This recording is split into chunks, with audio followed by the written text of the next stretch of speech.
नमस्कार, आर्या न्यूज देख रहे हैं आप। मैं हूं आपके साथ पल्लवी सिंह।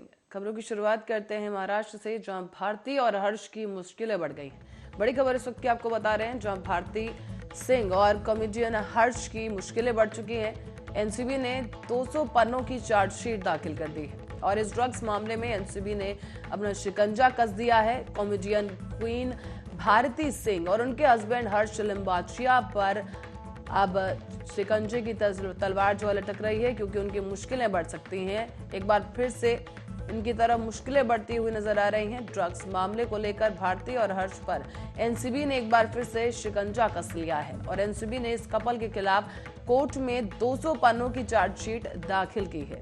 आपको ये भी बता दें कि जानकारी के मुताबिक एनसीबी ने कॉमेडियन भारती सिंह और उनके पति हर्ष लिम्बाचिया के खिलाफ कोर्ट में 200 पन्नों की चार्जशीट दाखिल की है, जो कि चार्जशीट ड्रग्स मामले को लेकर फाइल की गई है। बताया भी जा रहा है कि ड्रग्स के मामले में कपल को साल 2020 में गिरफ्तार किया गया था, लेकिन वो फिलहाल जमानत पर बाहर आ गए। लेकिन अब एक बार फिर से भारती और हर्ष की मुश्किलें बढ़ती नजर आ रही हैं।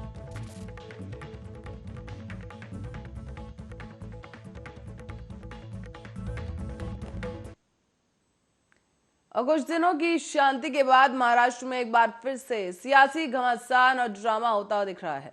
महाराष्ट्र सरकार ने उद्धव ठाकरे के नेतृत्व वाली शिवसेना, राष्ट्रवादी कांग्रेस पार्टी, एनसीपी और कांग्रेस के महाविकास अघाड़ी यानी एमवीए गठबंधन के 25 नेताओं के वर्गीकृत सुरक्षा कवर को हटा दिया है।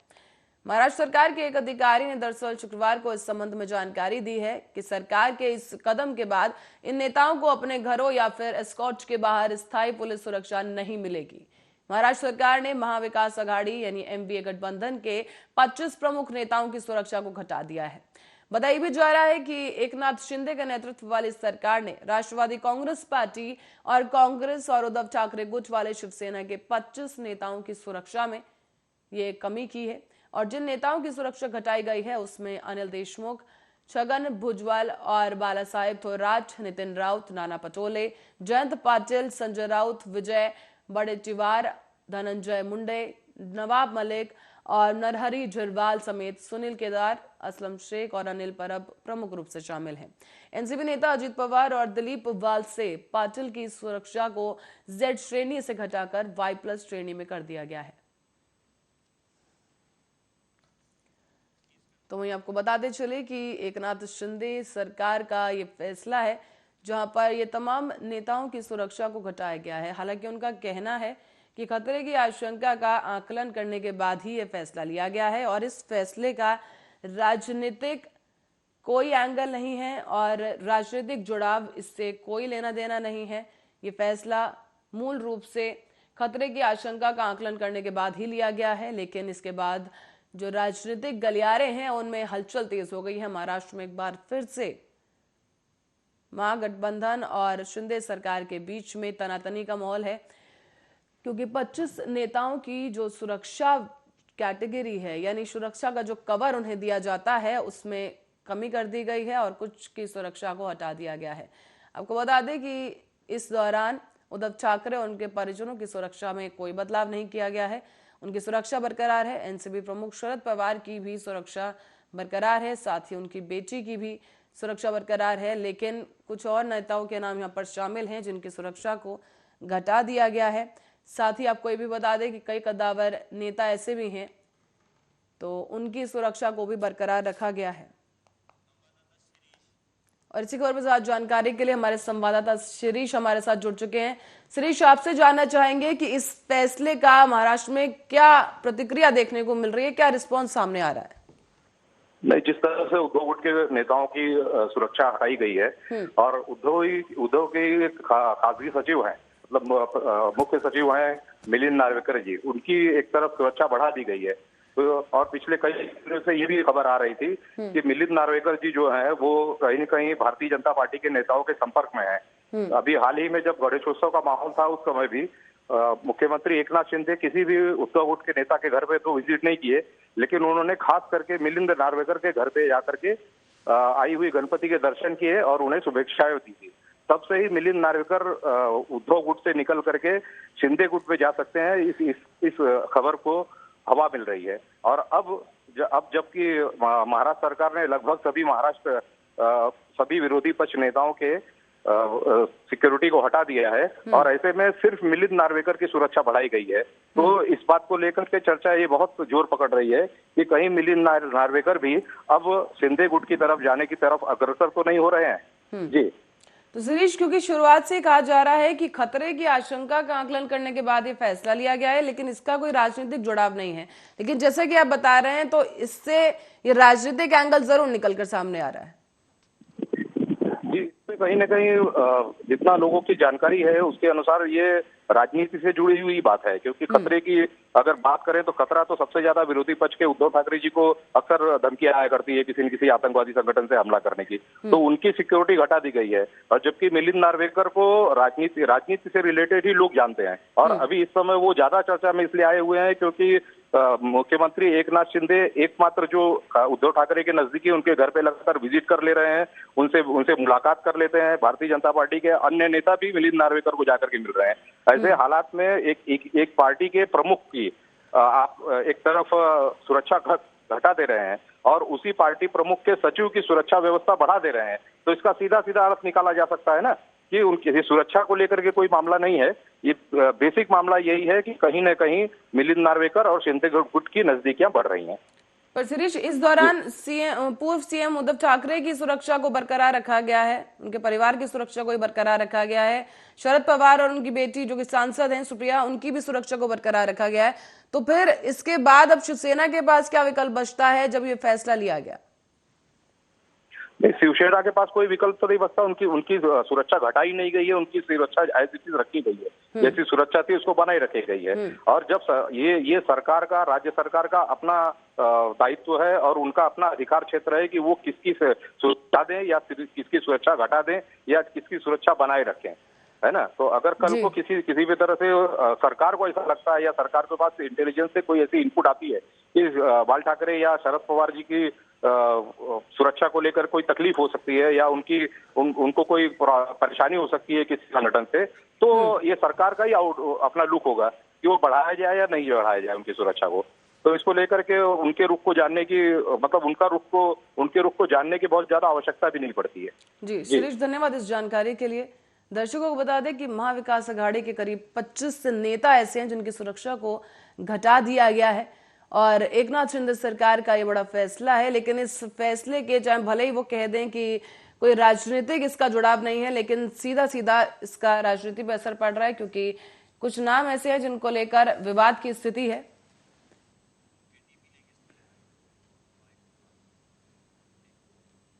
और अब बढ़ते अगली खबर की ओर। संजय राउत के बाद अब शिवसेना के नेता किशोरी पेडनेकर पर गिरफ्तारी की तलवार लटक गई है।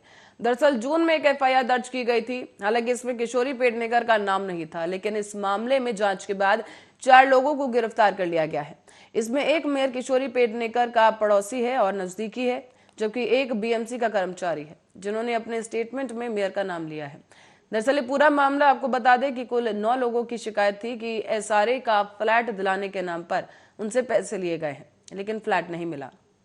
जिन 2 लोगों ने मेयर का नाम लिया है उन्होंने इस बात का दावा भी किया है कि 9 लोगों से लिए गए पैसे का कुछ हिस्सा किशोरी पेडनेकर को भी गया है। इसलिए आज पहली बार किशोरी को बुलाकर पूछताछ की गई और उन्हें एक बार फिर से कल भी पूछताछ के लिए बुलाया गया है। किशोरी अब इस मामले में लीगल सलाह ले रही हैं, जबकि पुलिस का दावा है कि शिकायतकर्ताओं के आंकड़े बढ़ सकते हैं। द्यावाच लागणार। उद्धव ठाकरे शिवसेना गटातील नेत्या पूर्व महापौर किशोरीताई पेडनेकर यांची आज दादर पोलीस स्टेशनने इन्क्वायरी केली। उद्या पुन्हा तपासासाठी हजर व्हावं लागणार, हिशोब तर द्यावाच लागणार। कांग्रेस विधायक प्रणीति शिंदे ने प्रधानमंत्री नरेंद्र मोदी के खिलाफ बयानबाजी करते हुए कहा है कि नरेंद्र मोदी ने हम कहें वही कानून का सिस्टम शुरू कर दिया है। उन्होंने और क्या बयान दिया, आइए वो भी आपको सुनाते हैं। ह्याच माध्यमातून काँग्रेसला एक नवीन ऊर्जा मिळत आहे हे मला दिसत आहे। आज राहुलजी आपल्या अकोल्यातून येत आहेत, ते त्यांच्यासाठी नाहीये, आता कोणतं इलेक्शन नाहीये, पण ते आपल्यासाठी आज रस्त्यावर उतरतात। कारण का मोदी सरकारची तानाशाही आणि हुकूमशाही ह्याच्या विरोधात आज माध्यम पण बोलत नाही, कारण का सगळं त्यांनी हम बोले सो कायदा केला. जेव्हा जेव्हा काँग्रेसची प्रेस कॉन्फरन्स होते, कालच ब्लॅकआउट झालं. तुम्हाला काही जणांना माहिती नसेल, ह्या भारत जोडो यात्रेचा जेवढा कव्हरेज मिळाला पाहिजे तेवढा नॅशनल मीडिया देत नाहीये, पण सोशल मीडियावर मिळत आहे. एवढा मोठा त्या भारत जोडो यात्रेला प्रतिसाद मिळतोय, पण कुठेही दाखवलं जात नाही. अशा वेळेस जेव्हा मीडियाच्या माध्यमातून, टीव्हीच्या माध्यमातूनच लोकांना कळतं, अशा वेळेस नेमकं नेतृत्वाने काय केलं पाहिजे, तर राहुलजीने निर्णय घेतला की आपण घरोघरी गावोगावी गेलं पाहिजे आणि पूर्ण कन्याकुमारी पासून. महाराष्ट्र के उस्मानाबाद में उद्धव ठाकरे गुट के विधायक कैलाश पाटिल लगातार 6 दिनों से अनशन कर रहे हैं और इस अनशन को सुपोज करने के लिए शिवसेना के कार्यकर्ता और किसान जिला अधिकारी दफ्तर पर चढ़कर आंदोलन कर रहे हैं. अभी तक अनशन को सरकार ने गंभीरता से नहीं लिया है और इसी कारण अब किसानों ने बस में तोड़फोड़ करना शुरू कर दिया है. ये जो प्रदर्शन है अब आक्रामक रूप ले चुका है. तस्वीरें हम आपको दिखाते चले. यहाँ पर ये बस है और इस बस में तोड़फोड़ की गई है. बताया जा रहा है कि कैलाश पाटिल जो कि लगातार 6ठे दिन अनशन पर हैं, लेकिन उन्हीं को सपोर्ट करने के लिए अब ये किसान उतर आए हैं. इनका कहना है कि सरकार इस अनशन को गंभीरता से नहीं ले रही है और इसीलिए अभी आक्रामक रूप दिखाते हुए बस को क्षति पहुंचाई गई है.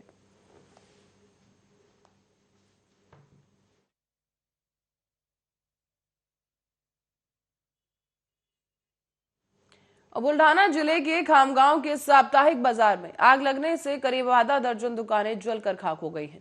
दरअसल एक दुकान में रखा हुआ सिलेंडर ब्लास्ट हो गया, जिसकी वजह से आग लगी. गनीमत ये रही कि किसी की जान इस दुर्घटना में नहीं गई है. अग्निशमन दल ने 4 घंटों की कड़ी मेहनत के बाद सुबह ही इस आग पर काबू पा लिया है.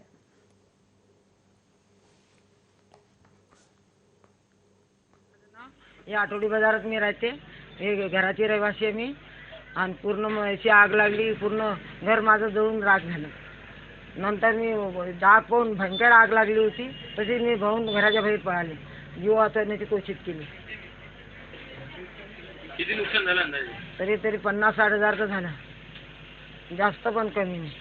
तुमच्या बाजूच्या दुकानात किती जण? ते बाबू. और सोलापुर से खबर है, जो जिले में चलने वाली बसों में पॉकेटमारी करने वाली एक महिला को पुलिस ने गिरफ्तार किया है. पुलिस के द्वारा दी गई जानकारी के अनुसार ये महिला बसों में बुर्का पहनकर चढ़ती थी और महिला यात्रियों की पॉकेट मारकर ये वहां से भाग जाती थी. पुलिस ने जब उसे गिरफ्तार किया तो उसके पास से चोरी की गई 8 तोला चेन भी बरामद की गई हैं. साथ ही आपको ये भी बता दें कि आयशा शेख नाम की ये महिला पिछले कई सालों से महिला यात्रियों के पर्स में चोरी कर रही है. फिलहाल अब पुलिस की गिरफ्त में पहुंच चुकी है ये महिला और पुलिस इसकी काली कमाई की पड़ताल भी कर रही है. तस्वीरों में आपके सामने ये बरामद किए गए जेवरात हैं जो इस पॉकेटमार महिला के पास से बरामद किए गए.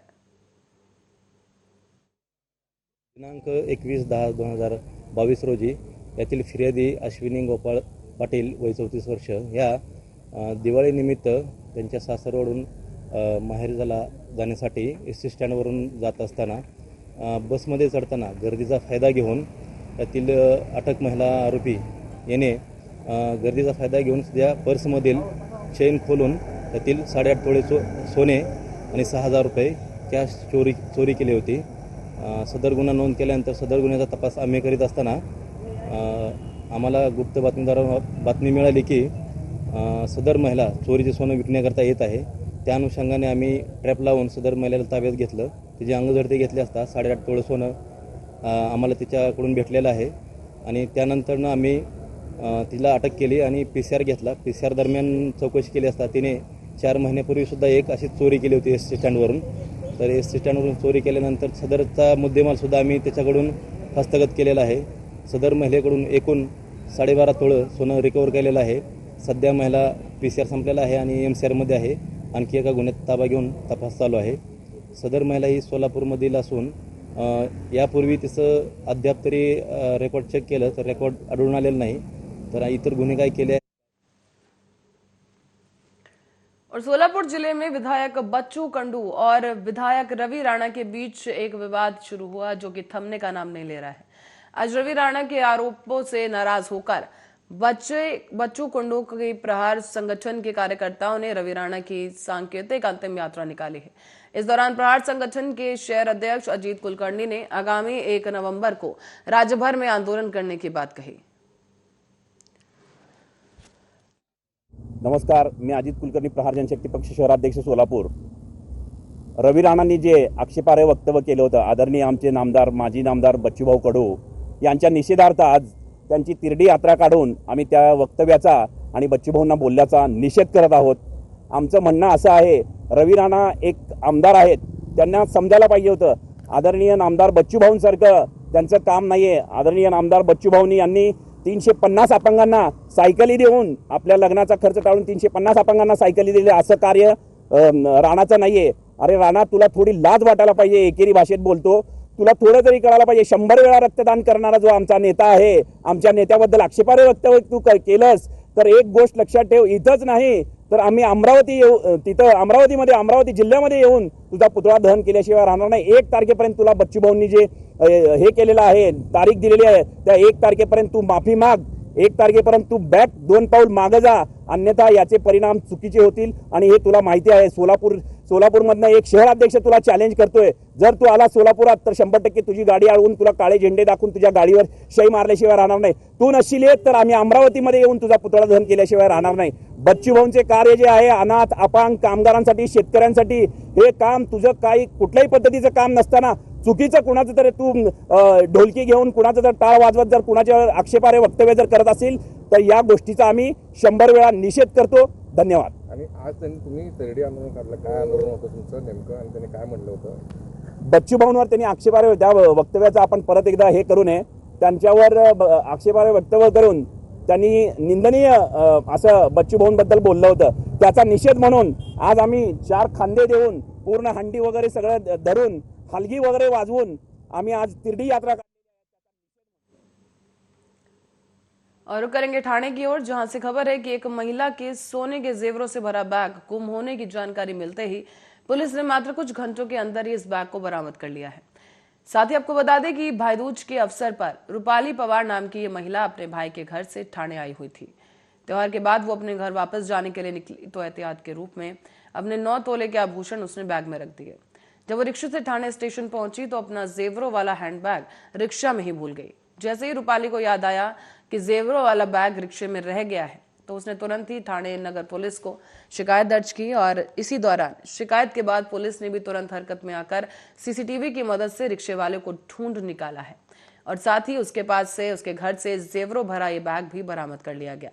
दरअसल बताया जा रहा है कि कुछ ही घंटों में महिला को ये बैग वापस दिला दिया गया है, जिसके बाद पुलिस के इस कार्य की सराहना की जा रही है। माझं नाव रूपाली निलेश पवार आहे। मी ठाणे येथे व्यक्तिवाढीत भाऊबीजे निमित्त आले होते। तर 26 तारखेला 4 वाजता 4:30 वाजता मी रिक्षामध्ये बसले, तेव्हा माझ्यासोबत माझे 9 तोल्याचे दागिने सुद्धा होते आणि आम्ही ठाणा स्टेशनला उतरलो तर माझी बॅग मिसिंग झाली तिथे आणि मला थोड्या वेळात कळलं की माझी बॅग मिसिंग झाली, म्हणून मी पुन्हा रिटर्न मागे गेले तर रिक्षावाला तिथे नव्हता। तर मी लगेच मी आणि माझे मिस्टर आम्ही दोघं येऊन ठाणे नगर पोलीस स्टेशनमध्ये कंप्लेंट केली। त्यांनी पूर्णपणे सर्च करून दिनांक 26/10/2022 रोजी आमच्या ठाणे नगर पोलीस स्टेशन येथे एक महिला नामे रूपाली निलेश पवार वय 30 वर्ष राहणार घाटकोपर मुंबई या पोलीस ठाण्यात तक्रार घेऊन आल्या होत्या की त्या दिवशी सायंकाळी 4:30 वाजच्या सुमारास आमच्या ठाणे नगर पोलीस स्टेशन हद्दीतील शिवसागर हॉटेल याजवळ त्या रिक्षातून उतरल्या होत्या आणि त्या रिक्षामध्ये उतरताना त्यांची एक रिक्षामध्ये बॅग राहिली होती। तर त्या वागळे इस्टेट हद्दीमधून भाऊबीज उरकून त्या राहते घरी जाण्यासाठी वागळे इस्टेट येथे बसून नंतर त्या ठाणे स्टेशनजवळ उतरल्या होत्या आणि त्या दरम्यान त्यांची जी बॅग होती ती बॅग त्या रिक्षामध्ये विसरलेल्या होत्या। त्या बॅगेमध्ये त्यांचे सोन्याचे 9 तोळे वजनाचे वेगवेगळे दागिने होते आणि त्यांनी तशी तक्रार दिली होती आणि त्यांना ते आईनं भाऊबीजेच्या दिवशी दिवाळी पाडव्याच्या दिवशी अशा प्रकारे सोनं गेल्यामुळं अत्यंत दुःखी झालेल्या होत्या आणि त्यांनी ती तक्रार दिली आपल्या ठाणे नगर पोलीस स्टेशनला आणि त्यांची ती आर्थिकता पाहून आपल्या पोलीस निरीक्षक विद्या पाटील मॅडम, पोलीस निरीक्षक श्री अनिल ताकसांडे साहेब यांनी तात्काळ आम्हाला त्या रिक्षाचा शोध घेऊन तो जो गेला माल आहे तो मिळवून 26 तारखेला आमच्याकडं एक रुपाली पवार मॅडमच्या नावाच्या महिला इथं आल्या होत्या. तर त्यांनी आहे ना भाऊबीजेनिमित्त त्या त्यांच्या भावाच्या घरी गेल्या होत्या वागळे स्टेटला. तिथून त्यांनी रिक्षा पकडली. त्याच्यात बॅग होती. बॅगेत काही सोनं होतं. 9 तोळे त्यांचं सोन्याचे दागिने होते. तर ती बॅग घेऊन आणि इतर सामानासह त्या रेल्वे स्टेशनला आल्या, ठाणे रेल्वे स्टेशनला. तिथं आल्यानंतर त्यांनी ती रिक्षा सोडली आणि नंतर ट्रेनमध्ये रवाना झाल्या. तेव्हा त्यांच्या लक्षात आलं की ती बॅग विसरली आहे रिक्षामध्ये आणि म्हणून त्या लगेच ठाणे नगर पोलीस स्टेशनला येऊन त्यांनी रिपोर्ट केला, मिसिंग कंप्लेंट दाखल केली. त्यानंतर मग खबरों में हम रुकेंगे एक छोटे से ब्रेक के लिए, जल्द हाजिर होंगे, देखते रहिए Arya news.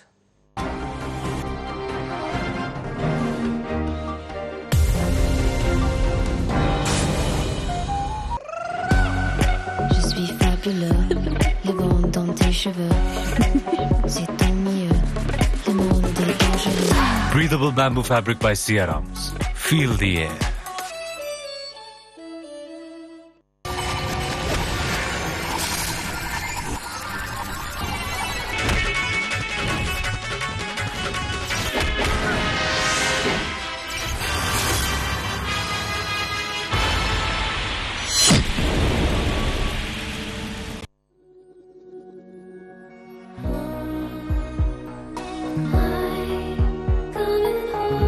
Odor-free bamboo fabric by Siarams.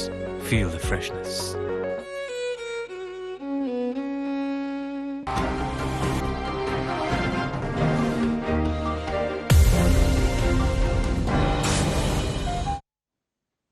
Break के बाद एक बार फिर आपका बुलेटिन में स्वागत है। खबरों में आगे बढ़ेंगे मुंबई की ओर, जहां से कुर्ला से खबर है कि सुबह सुबह घूमने निकली एक 72 वर्षीय महिला मालिनी साइदे बीएसटी की डबल डेकर बस के पिछले टायर के नीचे आ गई है। और बता दें आपको कि महिला की इलाज के दौरान सायन अस्पताल में मौत हो गई। बताया जा रहा है कि पुलिस ने बस ड्राइवर महेश गाडेलकर के खिलाफ मामला दर्ज कर उसे मौके से गिरफ्तार कर लिया है।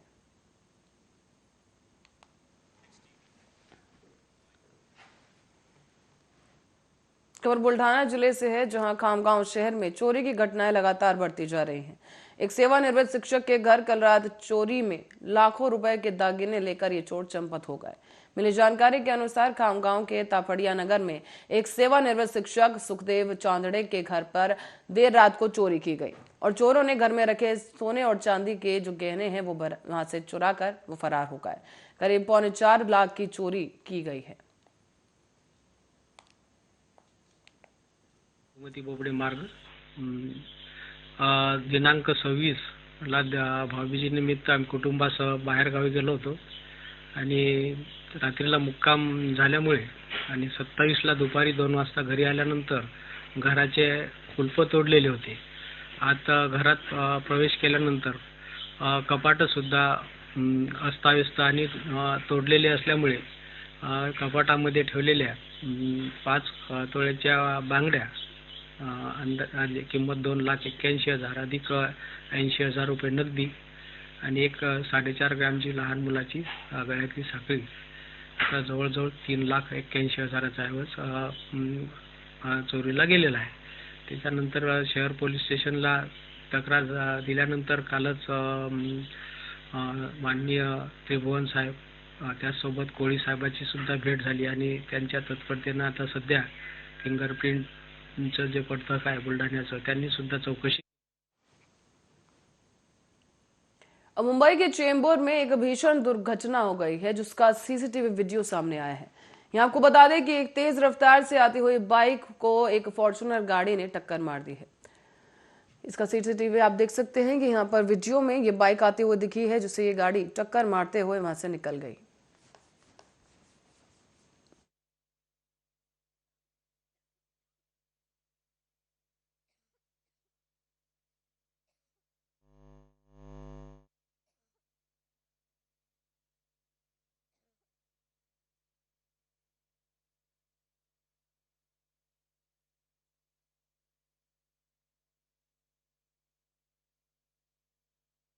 के राज्यपाल निवास पर डॉक्टर राम मनोहर त्रिपाठी सेवा समिति और श्रीमती दुर्गा देवी शर्मा चैरिटेबल ट्रस्ट की ओर से एक कवि सम्मेलन का आयोजन किया गया।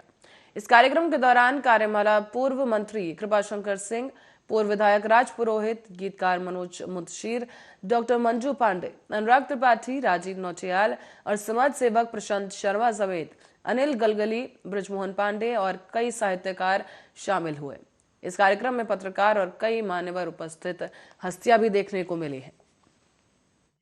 ये कहते कि मनोज तुम बड़ा अच्छा लिखते हो और मुझे पैसे दिए और मैं इंतजार करता रहा कि अगर मैं इतना अच्छा लिखता था तो मेरा लिखा हुआ कुछ गाया क्यों नहीं इन्होंने। कलाकार को उतना ही संतोष मिलता है जितना फसलों से भरा हुआ खेत देखकर एक किसान को। डॉक्टर राम मनोहर त्रिपाठी जी, बाबूजी, आज उनकी स्मृति में ये कार्यक्रम आयोजित हुआ है। मुझे बड़ा अच्छा लगता है ये सोच के कि आज भी ये देश, ये प्रदेश जहां हम हैं, ये कलमकारों का, साहित्यकारों का सम्मान, उनको याद बड़ी इज्जत से करते। कवियों का सम्मान नहीं करेंगे तो कहां करेंगे। मैं अभी ये जो कवि सम्मेलन है आज का, और इसी के साथ ही फिलहाल के लिए बुलेटिन में इतना ही। बने रहे हमारे